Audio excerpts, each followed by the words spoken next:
今天一早，海外中文圈炸出一条消息，一张署名秦风的微博截图称，胡锦涛、他的夫人刘永清，还有他们的儿子胡海峰，一家三口晚饭后食物中毒，抢救无效，于凌晨4点前后相继过世。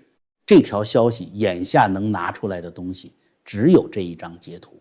到我们录节目为止，原帖找不着，讣告没有，医院那头没动静，第二个对得上的来源也没有。所以这一条您先当爆料收着。胡锦涛一家到底出没出事，我今天不敢替您把话说死，可有件事不用等结论就看得出来。20届五中全会的会期刚刚敲定不到1天，这条要人命的消息就冒了出来，而且不只写胡锦涛，还把刘永清、把仍在任的胡海峰一块写了进去。一张真假不明的截图，为什么偏偏挑这个时候出来？为什么连儿子的名字也要一起写进去？欢迎回到江峰世界，朋友们好。7月30日，中共中央政治局开会，宣布20届五中全会将在今年10月召开。消息一出来，很多人的第一反应都是会期终于定了，习近平是不是要下台了？胡春华是不是要上来了？我先说一句可能不太中听的话，照通稿公布的这个议程看，五中全会上他很可能下不了台。可我今天想跟您一块琢磨的是另一件事，他人还在那个位置上，是不是就等于权还在他手里？会不会是眼下各方都还需要留着这块牌子，让外面看起来一切照旧？再说会期，10月这个日子本身就透着信息。您想想看，如果各方什么都没谈出来，这场会根本定不下来。日子既然定了，说明北京现在已经找到了一样能摆到桌面上继续往下谈的东西，离谈完还远，可至少有了一个共同的框架。那这个框架是什么？通稿自己说了，通稿讲这次五中全会主要办2件事。第一件，中共中央政治局向中央委员会报告工作，这是每次全会的例行程序，没什么特别。真正要留意的是第2件，研究持之以恒推进全面从严治党若干重大问题。这里有个门道得先讲明白，在中央全会这个级别上，能被叫做重大问题的，通常不是哪一桩具体案子，而是路线问题。放到20大之后这几年，胡锦涛被架着带离会场，李克强之死，张又侠和刘振立遇刺，桩桩都是必须追查的具体事件。但中央全会不会围着某一桩事件开会，他要追问的是这些事情背后共同的那台发动机。为什么一个总书记能够把中办、组织部、纪委、公安一直到军队全都调动起来，把他一个人的意思变成全党的决定？这条路子算不算错？往后还准不准许再这么干？这样的问题才配叫重大问题。那接下来就得问一句了，这么重的题目怎么会装进一场五中全会里？按正常节奏，20届五中全会本来该在2025年开，主要任务是拿出“15+5”规划的建议。可这一届的全会日程整整慢了1年，今年这场会名字还叫五中全会，它所处的时间位置其实已经相当于往届的6中全会了。而6中全会经常承担的恰恰是党的路线、历史定性，还有最高权力到底该怎么运行。所以您看，这是一场挂着五中全会编号却装进了6中全会政治议题的会。这就是今天这期节目要跟您一块捋的，这一次要研究的党内规矩到底是给谁立的规矩？为什么偏偏卡在这个时候立？还有一件事我得先提一句，这套办法中共不是头一回用。上一次中共拿出同样的办法对付的是仍然坐在最高位置上的华国锋。要弄明白全面从严治党这几个字是怎么钻进全会议程的，得先看一眼这2个月北京在谈什么。下面这一段是墙外自媒体的爆料，您先当爆料听。坐在桌子一边的是温家宝，他2013年从总理位子上退下来，今年84岁，现在挂的是党中央决策议事协调机构组长，名字拗口，按照墙外爆料。眼下负责协调和拍板的班子由他主持，坐在另一边的是曾庆红，江泽民的大管家，当过国家副主席，中共保守派的头面人物。当年习近平能一步步走到台上，他是出过力的。温家宝开的口从来不是习近平超期服役这么一句轻飘飘的话，他要追的是几件带血的具体事。李克强2023年10月27号死了，官方说是突发心脏病，这件事到底是怎么回事得有个说法。2022年10月22号20大闭幕会上，胡锦涛坐在习近平旁边，被2个工作人员架着胳膊带出会场，全世界的镜头都在那道命令谁下的谁执行的，得有个说法。2018年3月修宪，把国家主席的任期限制一笔勾掉，这是谁提出来的，谁起草的？政治局和全国人大系统又是谁一路把程序推过去的？也得有个说法。还有中共中央办公厅、中央警卫局和公安部，这3家这些年是怎么把一个人嘴里的一句话包装成中央决定发到全国去的？曾庆红不可能全答应，道理很直白，这几件事随便哪一件往下挖出来的都不只是习近平、蔡奇和王小红。当年推动修宪把程序一路推过去的都有谁？20大那份政治局名单是谁默认下来的？这些年帮着压案子、转钱保人的红色家族又有哪几家？再往下就该问到王沪宁、赵乐际这些人头上了。所以曾庆红想要的东西很清楚，批习近平这个人，把蔡奇、王小红这几个直接动手的交出去，然后把账封上，到此为止。可这里有一道题他答不上来，你既然承认习近平搞个人独断是错的，那就得回答凭什么保证下一个人不这么干？总书记照旧压着政治局，中办照旧能把个人指示写成中央文件，组织部照旧能临时换名单，这些通道一条不懂。下一任只要把他们重新攥回一只手里，第二个习近平立马就出来了。曾庆红拿不出这套办法，温家宝没有硬逼他，而是换了一张桌子谈。过去那几笔账一时谈不拢，可以接着谈。李克强的事继续查，胡锦涛的事继续争。但是有一件事你现在就得点头，这些事以后不许再发生。这里最狠的一步是温家宝没有另造一个新口号，而是把习近平用了10几年的全面从严治党反过来用。习近平讲，从严治党是党要管住社会、政府和企业。温家宝如果拿到这几个字的解释权，严的就不再是外面的人，而是党自己。严管总书记越过政治局，严管党委包办行政。具体不许在哪儿？2层。第一层，把党的手从企业和社会里往回收，不是取消共产党，是不许党组织再直接指挥一切。企业的事归董事会和经理层，政府的事按法律和程序办。党可以查你有没有贪污，不能替你决定公司明年卖什么。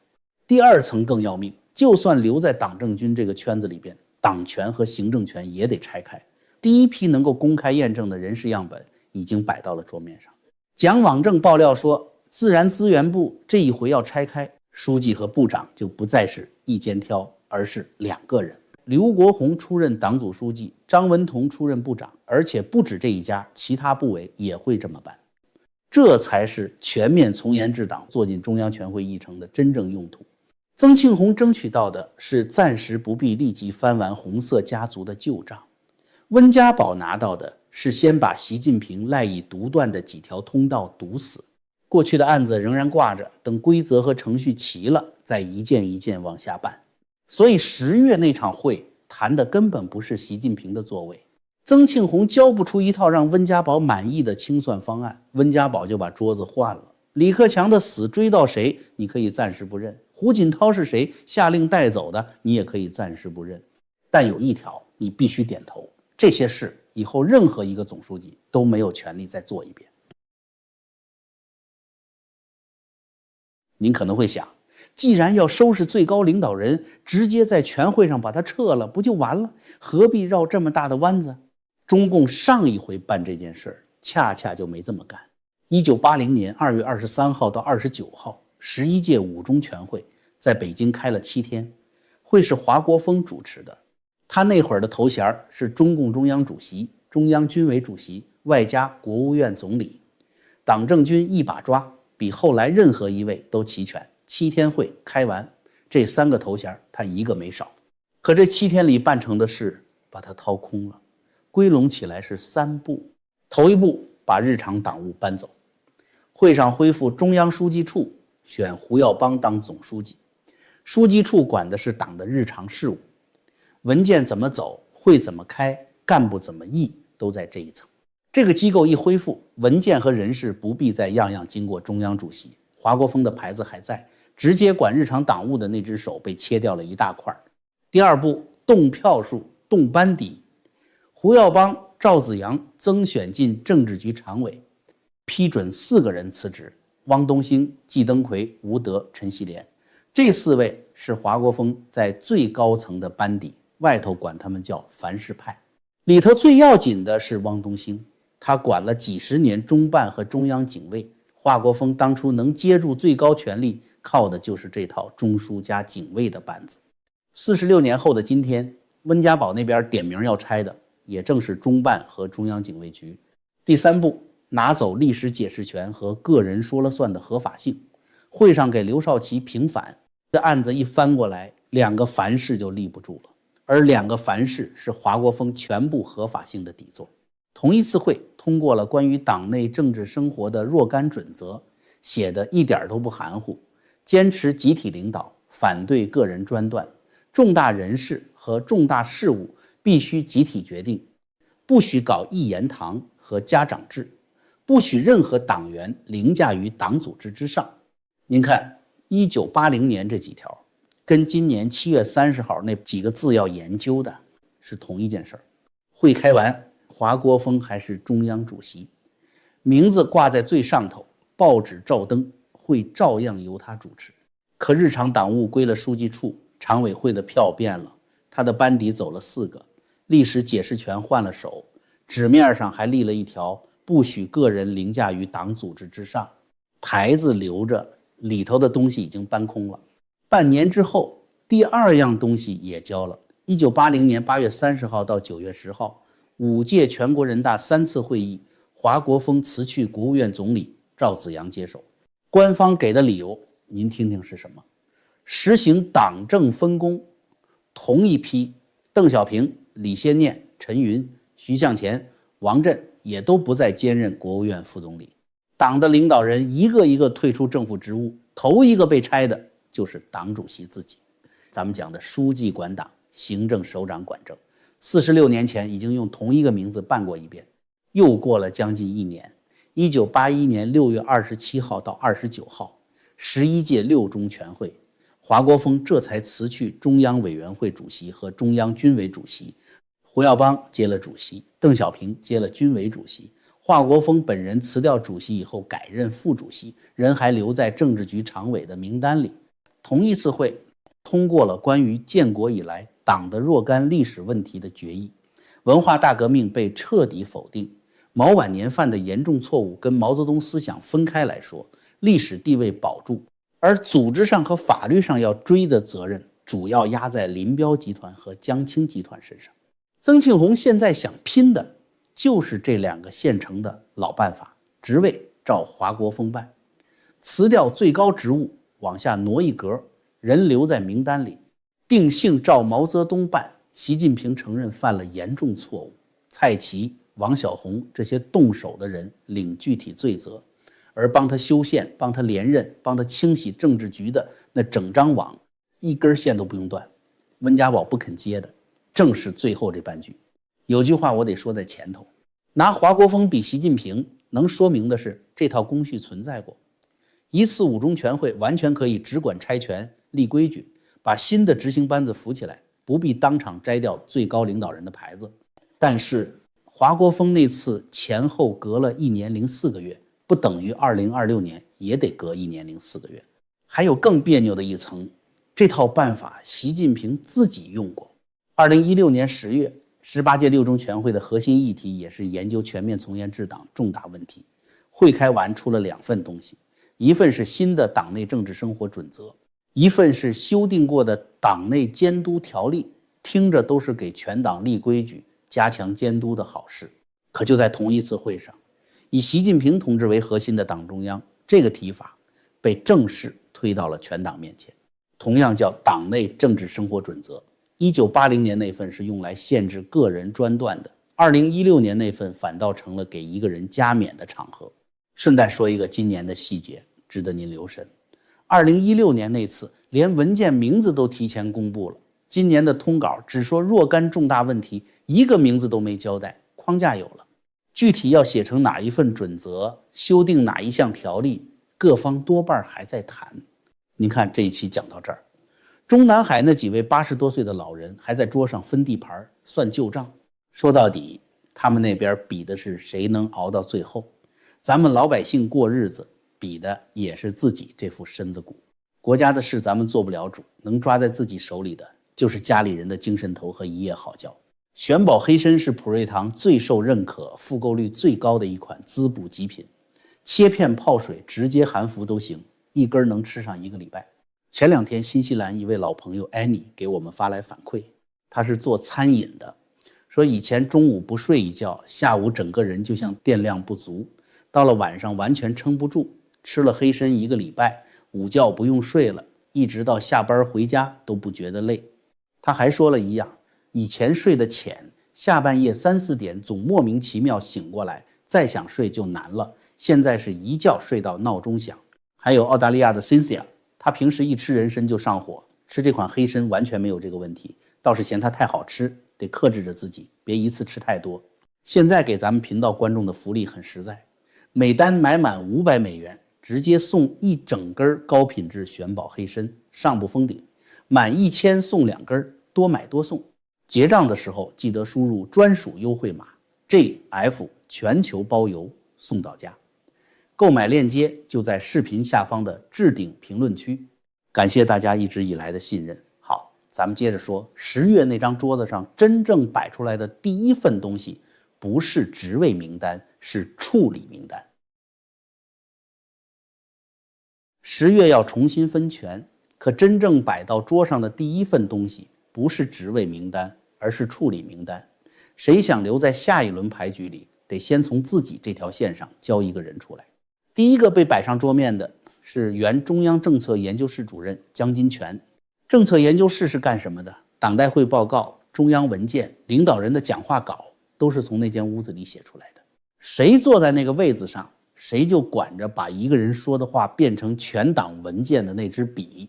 江金泉参加过19大的文件起草，到了20大他已经是中央政策研究室主任，做到了这支笔的最上头。报告出来以后，由他公开出面解释。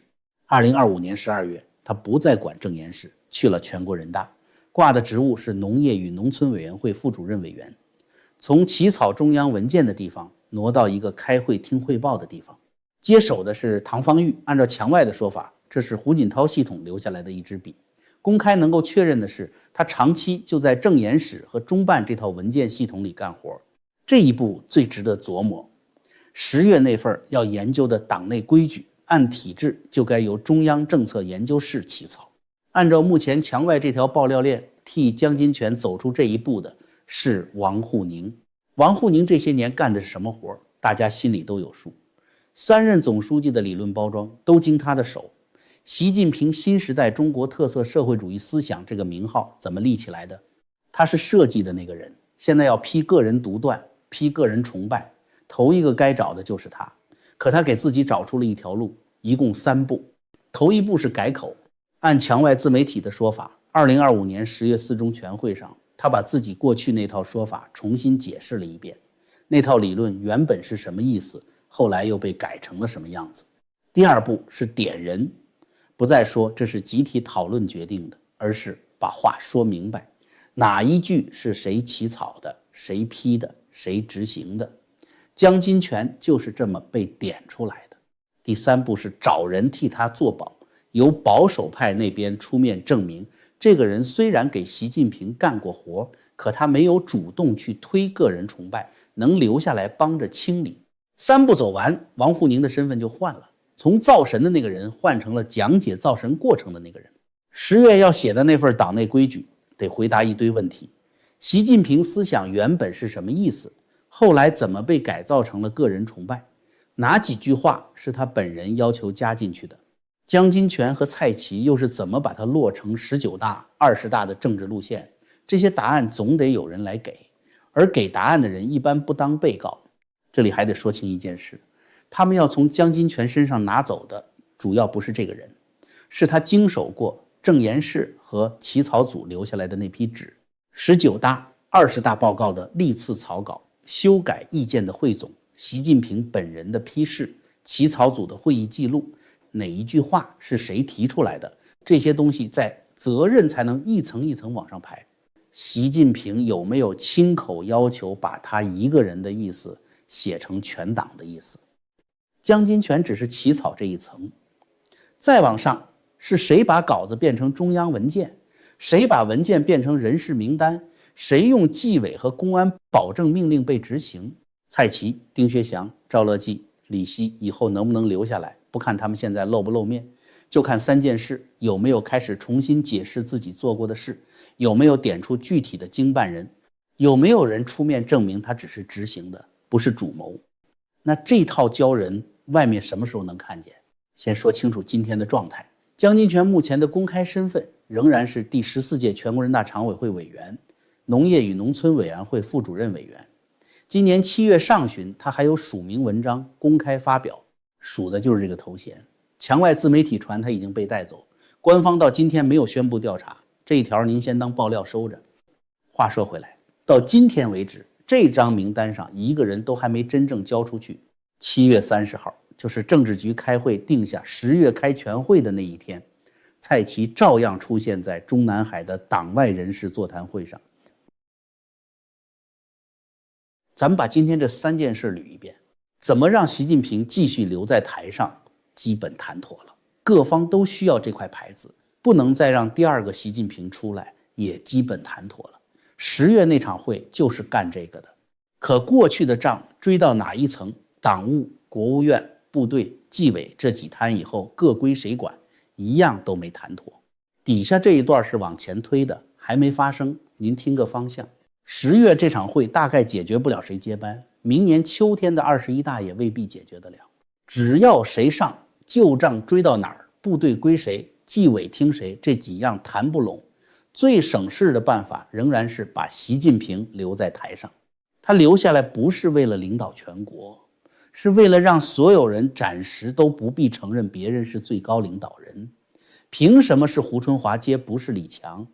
凭什么部队听刘源不听总书记？凭什么纪委归温家宝这一边？这些问题只要有他那块牌子挡着，就都可以先不回答。到那一步，习近平就不是权力中心了，是各派共同用的一枚公章。要维持稳定，就把他的名字盖上去，真要办事，各找各的后台。而裂开的地方，头一个不在地图上，在命令上。一个省长同一个星期可能接到3道拧着的命令，国务院让他把楼市救起来，纪委让他把地方融资的窟窿查清楚，组织口那边又递话过来说某一家的项目先别动。他最后照哪一道办，他哪一道都不急着办，他先算哪一派以后能赢，哪一道命令会害死自己。这时候中央还在，国企还在，新闻联播照播，可这台机器已经不往一个方向转了。再往下，地方就不等北京了，省委书记、省长、军区、国企、银行各自去找自己的保护人。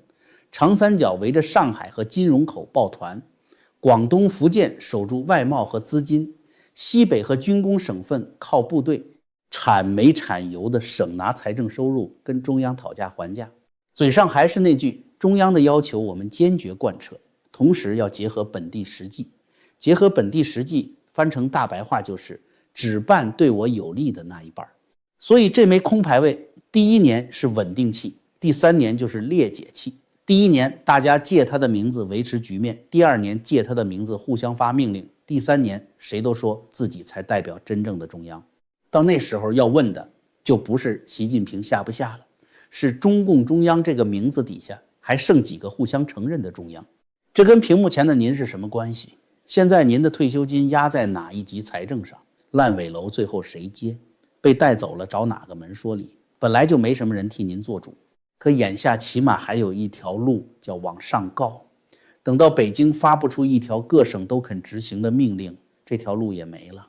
每一级都能拿一句话把您堵回去，这事得等上面统一口径。往下几个月，您跟我一块盯3样。第一， 10月那份全会公报里，以习近平同志为核心，这句话还在不在？摆在第几句？第二，会上有没有通过带准则或者条例字样的文件？文件里怎么写集体领导？第三，全国人大常委会下一次开会的名单，谁的职务被免，谁的代表资格被终止，这3样都是公开的，用不着爆料，到时候咱们一条一条对。他们原本想把习近平这块空牌子留下来，防止中共当场分裂，可要是到了21大还分不出一个真正的权力中心，这块牌子最后盖住的就不是平稳过渡，而是中国从中央命令开始4分5裂的第一道裂缝。看到这儿的朋友，顺手点个赞，点个订阅。10月那场会怎么开，开出什么来，咱们以后接着拆。